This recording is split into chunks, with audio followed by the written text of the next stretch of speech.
Hello, friends. This is Dave Hurwitz, executive editor at ClassicsToday.com, here with works you collect compulsively. And this one is Gliere's Symphony Number 3, Ilya Muromets, which is a gigantic programmatic extravaganza of Mahlerian length or more. I mean, it lasts really about an hour and 20 minutes, an hour and 15 minutes, and some performances even longer.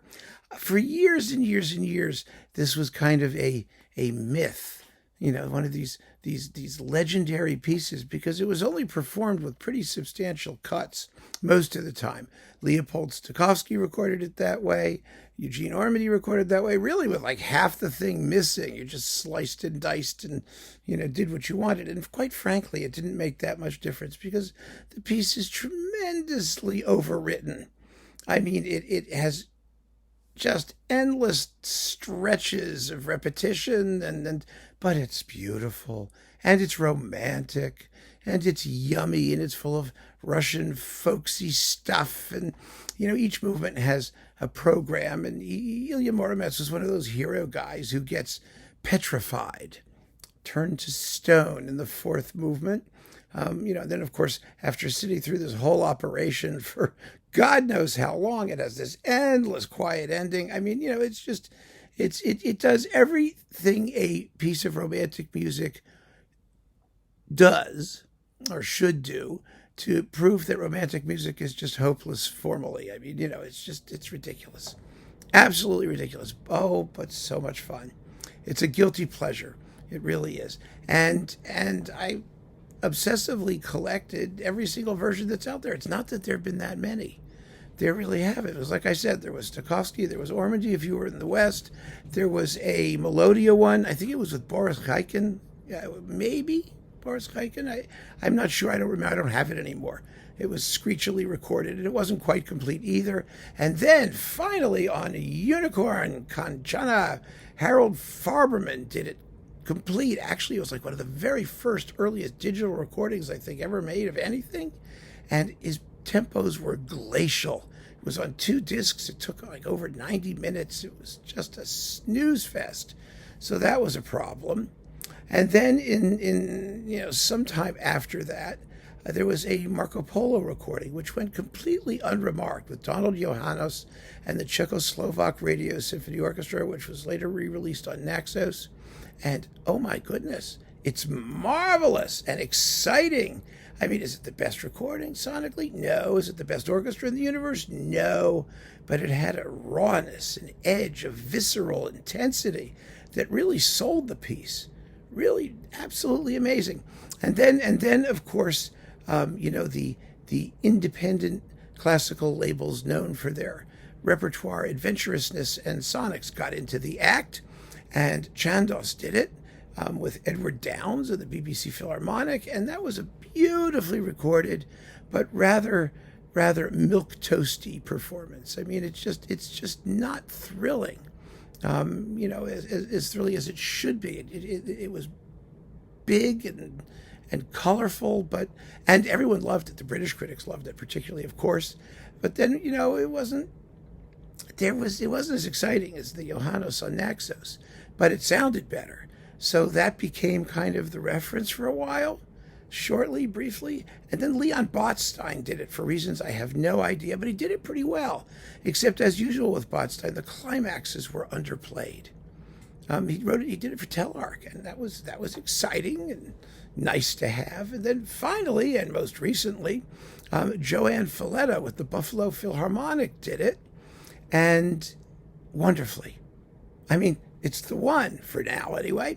It's the one. It's exciting. It's wonderfully well recorded. It's well played.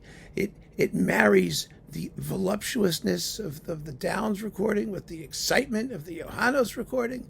It's really the one to get, I think, as I thought when I reviewed it originally.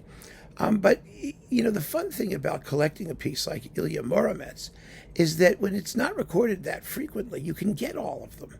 I mean, you wait for them, and as they come, you grab them. And it doesn't make you crazy like a standard repertoire piece where you have 500 recordings you have to get through. And they just pile up, and you can't even remember them or keep them all straight. It's difficult. And so Ilya Muromets, because it's kind of hopeless as a symphony, and the slow movement particularly is so rich and so thick. It's in the forest with Solveig, the brigand pops up in the middle of it, but the rest of it's just bird calls and glockenspiel tinglies. It's Wagner's forest murmurs on steroids, and it goes on forever. I mean, I have a hard time even listening to it. I find it so thick and cloying and claustrophobically rich. It's like, you know, if it were cholesterol, it would kill you by eating a teaspoon of it. You know, I mean, it's that heavy. But when I feel like listening to it, the ones I reach for, and that's what this is about. This is not, you know, what is the best of whatever. This is what you reach for when you listen to it to please yourself. Because I have a whole life outside of my critical existence. I reach for the Buffalo Philharmonic and JoAnn Falletta because I'm going to spend the time. I want the version that I think puts everything together in the best possible way, and that one does. But if I don't listen to that one, I still like to listen to the Czecho-Slovak Radio Symphony Orchestra with Donald Johanos. And these are both Naxos recordings. Yay, Naxos! You know, good job, guys, because it's just as exciting and it doesn't wear. It has withstood the test of time as the others have not, and it's so much time. I mean, you know, you begin to resent how much time it takes to get through it, actually. And barring those, when I'm in a rush or I just want like a taste, a big taste, a good healthy heaping of a taste, the single scoop ice cream cone version, I still listen to Ormandy in Philadelphia on RCA because, it's just gorgeously played. It's nicely recorded too for RCA in Philly, and I don't mind the cuts.